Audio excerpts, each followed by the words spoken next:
रुचि जी बताइए कि ऐसा कोई ऑर्डर या कोई ऐसा हैम्पर आपने कभी बनाया हो जो आपके लिए बहुत भावनात्मक रूप से जुड़ा हो और एक अलग स्पेशली उसकी याद हो आपके लिए? हाँ, बच्चों ने अपनी माँ के लिए बनवाया था। ओके। उनका कोई ओकेजन नहीं था उस दिन, ना उनकी मम्मा का बर्थडे था, ओके। ना कोई मदर्स डे था, ना कोई एनिवर्सरी थी। वो उनने एक बहुत प्यार से वो चीज़ें उनने भिजवाई थी और कुछ चीज़ें उनने मुझे बोला था कि जो हाथ से बनाना। तो मैंने उनको कॉल किया, मैंने बोला क्या एक आपने ये सामान भिजवाया है, इसका कुछ तो हैगा। ये हमने गिफ्ट इसलिए भिजवाए हमारी मम्मा को थैंक यू बोलने के लिए। That's great.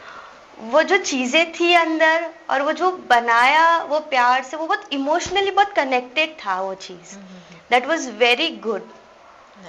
वो एक था बिना मदर्स डे के, बिना मदर्स मम्मा बिना का किसी ओकेजन के एक मदर्स थैंक को यू तो गिफ्ट था अपनी मम्मा के लिए, उन बच्चों ने बनवाया था। बिल्कुल मदर्स के लिए तो हर डे स्पेशल होना चाहिए। आई डोंट थिंक सो कि mother's day and birthday and all बहुत जरूरी एंड है। Big thanks to mamma.